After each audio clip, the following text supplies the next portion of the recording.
क्या आप जानते हैं कि आज प्रधानमंत्री नरेंद्र मोदी बहुत व्यस्त है, क्योंकि वो किसी गहरे से गड्ढे में अपनी गिरी हुई प्रतिष्ठा को ढूंढ रहे हैं।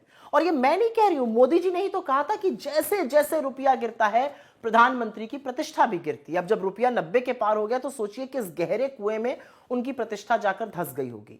2014 में जब मोदी जी प्रधानमंत्री बने तो उनको रुपया डॉलर के मुकाबले 58 रुपीज 86 पैसा पर मिला था, जिसको उन्होंने 90 पार करा दिया। और अब लगता है कि शतक मनवा कर ही उनका दिल भरेगा। रुपए के गिरने के बहुत सारे कारण हैं, उसमें से विफल अर्थनीति और पूरी तरह से फेल विदेश नीति है। तीन बड़े कारण: विदेशी निवेशक लगातार पैसा बाहर खींच रहे हैं। 2025 में जो फॉरेन पोर्टफोलियो इन्वेस्टर्स हैं उन्होंने करीब करीब 2 लाख करोड़ यहां से निकाल लिया।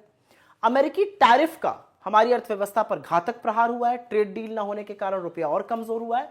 और एक बड़ा कारण है कि जो इंपोर्ट बिल लगातार बढ़ रहा है और जो ट्रेड डेफिसिट, जो व्यापार घाटा लगातार बढ़ता जा रहा है, उसके कारण भी रुपया कमजोर हो रहा है। लेकिन अब रुपए की चिंता नहीं की जाती। अब तो प्रधानमंत्री, उनकी सरकार, ढोंगी अर्थशास्त्री और चरण चुंबक मीडिया यह समझाने पर तुला हुआ है कि रुपए का असल में कमजोर होना अच्छा है।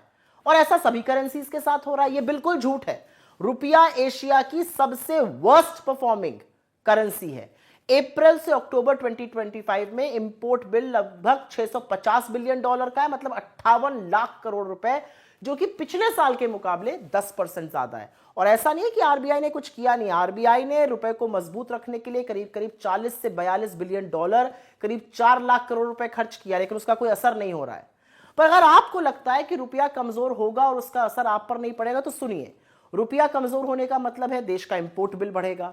जो भी चीजें हम विदेश से खरीदते हैं वो महंगी होकर आएंगी, उसका हमें ज्यादा दाम देना पड़ेगा। अब जाहिर सी बात है, जो ज्यादा दाम देकर चीजें खरीदी जाएंगी और भारत लाई जाएंगी, उनका यहां पर भी दाम बढ़ेगा। मसलन कच्चा तेल, क्रूड ऑयल, अगर क्रूड ऑयल महंगा होगा तो यहाँ पे डीजल, पेट्रोल महंगा होगा। सब्जी, फल, फ्रूट, जो बाकी चीजें हैं, जो ट्रांसपोर्ट का कॉस्ट है, वो महंगा होगा। जब महंगाई बढ़ेगी तो आरबीआई इंटरेस्ट रेट बढ़ाएगा, मतलब आपके लोन की ईएमआई बढ़ेगी। और यही नहीं, विदेश में जाना, घूमना, रहना, खाना, पढ़ना, सब कुछ महंगा हो जाएगा। तो अगर आप इस मुगालते में हैं कि रुपया गिरता रहेगा और आप मस्त रहेंगे, तो एक बार बैठिए और सोचिए। रुपए के गिरने का फर्क मोदी जी को बिल्कुल ना पड़े, लेकिन आप पर जरूर पड़ेगा।